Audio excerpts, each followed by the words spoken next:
College of Communications news for Thursday, April 23, 2015.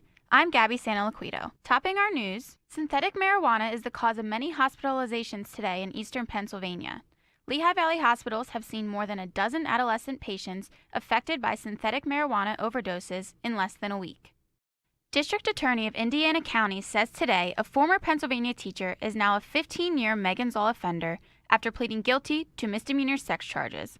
Southsburg High School shop teacher Todd McCall was charged in 2012 after being accused of rape by a 16-year-old female student. Though police had little physical evidence and the case was a he said, she said situation, District Attorney Patrick Doherty says the Blairsville-Salzburg School District was very cooperative throughout the 3-year legal process.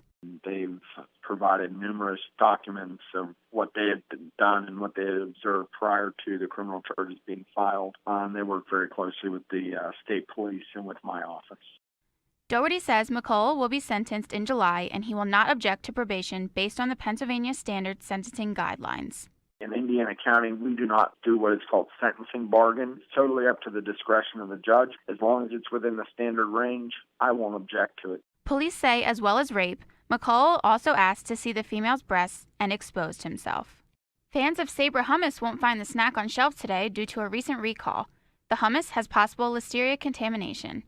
Penn State food science professor Catherine Cutter says this specific type of food-borne illness is a serious matter. Listeria monocytogenes is the pathogenic form that we're most concerned about in this situation. Listeria monocytogenes is an organism that has a very high hospitalization rate and a high mortality rate.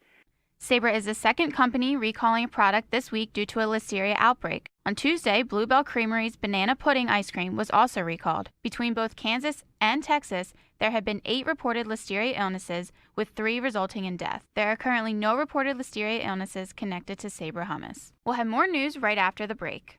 For over 70 years, Smokey Bear has asked you to use fire responsibly. Fire is due to an unattended campfire. Go time. Here's how you can stay on the front lines of preventing wildfires. Always watch your campfire. Before leaving, drown it, stir it, drown it again, and feel that the fire is out cold. Oh, bullseye! And you won't need a visit from Dusty's team. Copy that. Visit SmokeyBear.com for more fire prevention tips. Brought to you by the U.S. Forest Service, your state foresters, and the Ad Council. Welcome back to the College of Communications news for Thursday, April 23, 2015. I'm Gabby Santalaquido. The Penn State class of 2015 is continuing its fundraising efforts today to continue expanding their senior class gift. The senior class will present a solar panel array beginning this summer. Assistant Director of Annual Giving and Advisor for the Class Gift Campaign program, Jeff Hallett, says the general deposit is typically the fundraising method for class gifts. But Hallett says the class gift committee and senior class want to make sure the solar panels will be available in the future for educational purposes. The Class Gift Campaign launched this crowdfunding effort to guarantee that there's a set of money set aside to provide that ability. Hallett says the committee's goal is to raise a total of $10,000, and all of the funds raised will go toward the future educational aspect. So whether that's hiring a web designer to design a site, if we have to go purchase a domain for the site to live on, or if we need to buy additional materials for monitoring energy production that wouldn't be included in the normal gift. Hallett says the fundraising efforts will continue for the next 27 days. Students and faculty at Penn State York today are continuing their ongoing challenge against one another. The test is to see who can bring in the most peanut butter and jelly to donate to the York Salvation Army's after-school program. York faculty member Ann Fetterman says this is the school's 8th year participating in the PB&J drive and hopes the school's partnership with the Salvation Army continues. Having this much peanut butter and jelly really helps them with their snacks. All these kids are off the street, they're getting tutoring, they're in a safe place, there's a gym. It's a good program.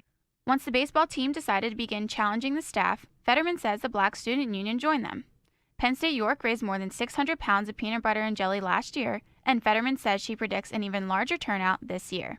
That's the news for Thursday, April 23, 2015. For the entire College of Communications news team, I'm Gabby Santalaquido.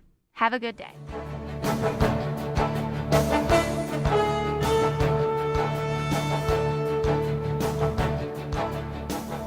This has been a presentation of students in COM 360 at Penn State University's College of Communications.